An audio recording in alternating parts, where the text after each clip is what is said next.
احمد آباد سے لندن جانا تھا اور وہاں پہ جانے کے لیے آپ کو پتا ہے کہ ایک لمبی پرواز ہے، تو طیارے کے اندر فیول جو ہے وہ مکمل طور پہ فل تھا۔ اس جہاز کے اندر 169 انڈینز تھے، 53 جو ہے وہ برٹش تھے، 7 پرتگالی اور 1 کینیڈا کا شہری تھا۔ وہ کہتا ہے کہ جناب 625 فٹ تک یہ جہاز بلندی پر گیا ہے اور اس کے بعد یہ جو ہے نیچے آیا۔ مودی جی جناب یوں کھڑے ہوئے ہیں تو نیچے لیٹ کے جو ہے وہ فوٹوگرافی کی جا رہی ہے، اوپر طیارے کی جگہ کو جو ہے وہاں پہ مارک کیا جا رہا ہے۔ امت شاہ نے اس کو ایک ایکسیڈنٹ قرار دیا اور انہوں نے کہا کہ ایکسیڈنٹ تو ہو سکتا ہے اور ایک ایکسیڈنٹ ہے جس کے اندر یہ سارے کا سارا نقصان ہوا ہے۔ کچھ لوگ یہ کہہ رہے ہیں کہ جناب ترکی کی جو کمپنی ہے وہ ایئرپورٹ سروسز وہاں پہ فراہم کرتی تھی تو یہ اس کی سازش ہے۔ بات یہ ہے کہ جب اس طرح کا موقع آتا ہے تو رنگ برنگی کہانیاں بنانے کی کوشش کی جاتی ہے، جھوٹ پھیلانے کی کوشش کی جاتی ہے۔ بسم اللہ الرحمن الرحیم، السلام علیکم ناظرین، امید ہے آپ سب لوگ خیر خیریت سے ہوں گے۔ بھارت کے اندر بد نصیب طیارے کی تباہی اور اس کے بعد 350 لوگوں کی اموات کے بعد رنگ برنگی اور نئی سے نئی انفارمیشن سامنے آ رہی ہے۔ مودی وہاں اس جگہ جائے حادثہ کے اوپر پہنچ کے اپنا فوٹو سیشن کروا چکے ہیں، اس کے علاوہ دیگر وزراء بھی وہاں پہ جا رہے ہیں اور ایک طرح سے پورے ملک بلکہ خطے کے اندر ایک سوگ کا عالم ہے، کیونکہ ایسی تصویریں اور ایسی کہانیاں منظر عام پہ آ رہی ہیں کہ سرحدوں سے ہٹ کے بحیثیت انسانیت جو ہے وہ کانپ گئی ہے اور بہت ہی خوفناک قسم کی انفارمیشنز ہیں۔ ایک جو چیز تو سامنے آئی ہے وہ یہ ہے کہ ایک شخص موت زانہ طور پہ بچ گیا اور یہ کوئی پہلا واقعہ نہیں ہے۔ پاکستان کے اندر بھی آپ کو یاد ہوگا کہ پی آئی اے کی فلائٹ 8303 کے اندر ایک شخص جو کہ بینک آف پنجاب کے پریزیڈنٹ تھے، چیف ایگزیکٹو تھے، وہ بچ گئے تھے اور انہوں نے اس کے بعد اپنی ساری کہانیاں سنائی۔ یہ اس شخص کی کہانی بھی کچھ اسی طرح نظر آ رہی ہے۔ ہم یہ دیکھ رہے ہیں کہ یہ جو شخص تھا یہ ایمرجنسی گیٹ کے پاس بیٹھا ہوا تھا، 11A اس کی سیٹ نمبر تھی اور اس کے بعد یہ کس طرح بچ گیا اس حوالے سے مزید انفارمیشن سامنے نہیں آ رہی۔ کچھ یہ کہہ رہے ہیں کہ یہ ایمرجنسی گیٹ کھول کے اس نے چھلانگ ماری، جبکہ ابھی تک اس کی کوئی تصدیق نہیں ہے۔ اس فلائٹ کے اندر آپ کو پتہ چل چکا ہوگا کہ اس سے پہلے جو ایکس سی ایم تھے وہاں پہ گجرات کے وجے روپانی، وہ بھی اس کے اندر موجود تھے اور وہ اپنی وائف کو لینے کے لیے یو کے جا رہے تھے، جو کہ خود بی جے پی کی لیڈر ہے۔ بھارتی طیارہ جو کہ اے آئی یعنی ایئر انڈیا 171 کے نام سے جانا جاتا تھا، اس کے اندر تقریباً 242 پیسنجرز تھے، 230 پیسنجرز اور 12 کریو تھے، جن میں سے صرف ایک بچا۔ اور یہ جو طیارہ ہے 787 بوئنگ کا ڈریم لائنر، یہ اس کی پہلا واقعہ ہے پوری دنیا کے اندر تباہ ہونے کا اور یہ 2011 کے اندر یہ آیا تھا سروس کے اندر اور اب تک 1175 طیارے 787 بوئنگ جو ڈریم لائنر ہیں اس کے پرواز کر رہے ہیں، جو ہر روز 2100 گھنٹے یا 2100 فلائٹس جو ہیں وہ کنٹری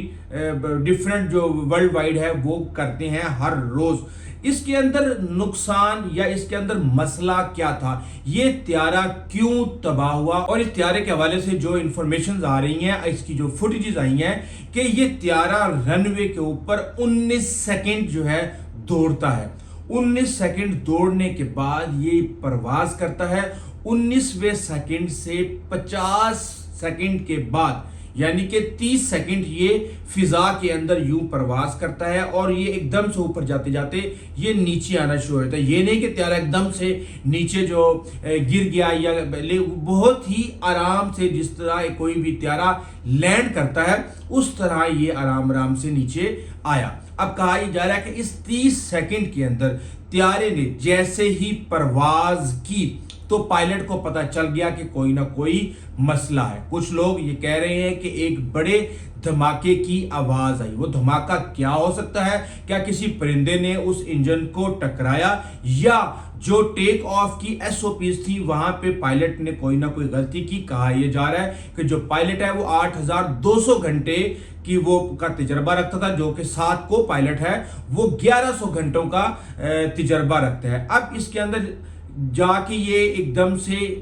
ٹکراتا ہے ایک ہاسٹل جو کہ میڈیکل کالج کا ہاسٹل تھا، اور اس طرح یہ جو ٹریجڈی ہے یہ سنگل ٹریجڈی ڈبل ٹریجڈی کے اندر کنورٹ ہو گئی، اور نہ صرف طیارے میں موجود لوگوں کی اموات ہوئی بلکہ وہاں پر جو لوگ موجود تھے جس بلڈنگ کے اندر وہ بھی کافی تعداد کے اندر کہا جا رہا ہے کہ 60 سے 70 لوگوں کے بارے میں انفارمیشن دی جا رہی ہے کہ ان کی حالت نازک ہے یا وہ اللہ کو پیارے ہو چکے ہیں۔ اب جو اس کا دھماکہ تھا وہ انتہائی خوفناک تھا، کیونکہ اس طیارے نے احمد آباد سے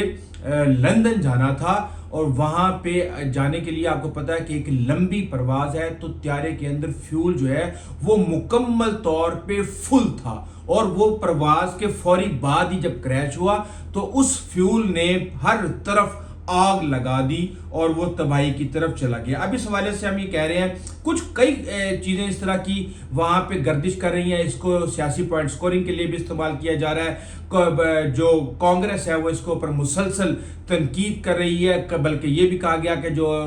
وزارت خارجہ کے سپوکس پرسن ہے وہ آئے اور انہوں نے یہ اسمائل پاس کیا، تو اس کے اوپر بھی کافی تنقید کی گئی۔ اس جہاز کے اندر 169 انڈینز تھے، 53 جو ہے وہ برٹش تھے، 7 پرتگالی اور 1 کینیڈا کا شہری تھا۔ اب اس حوالے سے کہا جا رہا ہے کہ یہ جو مسئلہ ہے اس جہاز کے اندر، اس کی فوٹیج سامنے آئی ہے، ایگزیکٹ ایک بہت ہی رنجیدہ کر دینے والی کہانی کہ ایک ڈاکٹر جو کہ اپنے خاوند کے ساتھ 3 بچوں کے ساتھ اس نے آخری سیلفی اپنی فیملی کو بھیجی جہاز میں بیٹھنے کے بعد، وہ بھی اس کے اندر موجود تھی، اور اس سے پہلے ایک شخص جو کہ اس جہاز کے اوپر سواری کر چکا تھا، اس نے یہ بتایا کہ جناب یہ جہاز کی لائٹیں صحیح نہیں ہیں، اے سی کام نہیں کر رہا، اس کے ریموٹس نہیں کام کر رہے، نیویگیشن سسٹم کام نہیں کر رہا، یعنی کہ طیارے کی جو حالت ہے اس کے بارے میں بھی کہا گیا ہے کہ اس کی بہت زیادہ چیزیں خراب تھیں۔ اب کچھ لوگ یہ کہہ رہے ہیں کہ اس کے فلیپس کام نہیں کر رہے تھے۔ اب یہ دیکھیں کہ جب بھی جہاز رن وے سے ٹیک آف ہوتا ہے اس وقت اس کے فلیپس کو چیک کیا جاتا ہے، اور جہاز ایک دم سے اوپر کی طرف گیا ہے، اور جو ریڈار 24 ہے وہ اس نے اس کے بارے میں جو انفارمیشن دی ہے وہ کہتا ہے کہ جناب 625 فٹ تک یہ جہاز بلندی پر گیا ہے، اور اس کے بعد یہ جو ہے نیچے آیا ہے۔ اب اس حوالے سے کہا جا رہا ہے کہ جی اس کو پرائیویٹائز کر دیا۔ ظاہر سی بات ہے جب کوئی بھی حادثہ ہوتا ہے تو ہر سیگمنٹ اپنے اپنے مفادات کے تحت چیزوں کو اٹھاتا ہے، کوئی سیاسی معاملات کو اٹھاتا ہے، کوئی ٹیکنیکل معاملات کو اٹھاتا ہے، کوئی کاروباری جو کمپیٹیٹرز ہیں وہ دیگر معاملات کو اٹھاتے ہیں، اور ہر ایک اس کا فائدہ اٹھانے کی کوشش کرتا ہے۔ اب یہ دیکھیں یہ جو ایئر انڈیا ہے 2021-22 کے اندر یہ ٹاٹا کو پرائیویٹائز کی گئی تھی 18,000 کروڑ کے اندر ایئر انڈیا، اور اس کے بارے میں کہا جاتا ہے کہ یہ 1953 میں نیشنلائز کی گئی تھی، اور 1932 میں JRD ٹاٹا نے ہی اس کو بنایا تھا اور اس کی بنیاد رکھی تھی، یعنی کہ یہ اوریجنل مالک کو یہ واپس کی گئی تھی۔ بہرحال اس حوالے سے کہا جا رہا ہے کہ جو اسٹوڈنٹس ہیں 60 سے زیادہ اسٹوڈنٹس کی جو حالت ہے وہاں پہ وہ کریٹیکل ہے، کئی ICUs میں ہیں، کئی تو وہیں پہ موقع پہ ہی جو وہاں پہ اس بلڈنگ کے اندر رہائش پذیر تھے لوگ وہ وہاں پہ مارے گئے، اور جو پلین کی کنڈیشنز ہیں اس کی اسکرین میپس AC فینز وغیرہ اس کے بارے میں آپ کو بتا چکا ہوں کہ اس کی کیا صورتحال ہے۔ اب اس کے بعد ہوا کیا کہ مودی جی وہاں پہ پہنچے اور جا کے 8 کیمروں اور 32 اینگلز اور پتہ نہیں کیسی کیسی وہاں پہ جو ہے فوٹوگرافی کی گئی۔ مودی جی جناب یوں کھڑے ہوئے ہیں تو نیچے لیٹ کے جو ہے وہ فوٹوگرافی کی جا رہی ہے، اوپر طیارے کی جگہ کو جو ہے وہاں پہ مارک کیا جا رہا ہے، اور اس کے ساتھ ہی ہم نے دیکھا کہ رام موہن نائیڈو بھی وہاں پہ کیمروں کے ساتھ پہنچے جو کہ ایویشن کے وہاں پہ منسٹر ہیں، اور ریلز ایشو کی جا رہی ہیں، میوزک ان ریلز کے نیچے لگایا جا رہا ہے، پراپر طریقے سے ان کی ایڈیٹنگ ہے۔ ظاہر سی بات ہے ہر ایک نے اپنا اپنا کام تو کرنا ہے، اور امت شاہ نے اس کو ایک ایکسیڈنٹ قرار دیا، اور انہوں نے کہا کہ ایکسیڈنٹ تو ہو سکتا ہے اور ایک ایکسیڈنٹ ہے جس کے اندر یہ سارے کا سارا نقصان ہوا ہے، لیکن اس کے اوپر انویسٹیگیشن سٹارٹ ہو چکی ہے۔ US کی ٹیم انویسٹیگیشن کے لیے آ رہی ہے، ظاہر سی بات ہے بوئنگ کی ٹیم بھی انویسٹیگیشن کے لیے آئے گی کہ بہرحال اس کے اندر ایسا کیا ہوا۔ کچھ لوگ یہ کہہ رہے ہیں کہ جناب ترکی کی جو کمپنی ہے وہ ایئرپورٹ سروسز وہاں پہ فراہم کرتی تھی تو یہ اس کی سازش ہے۔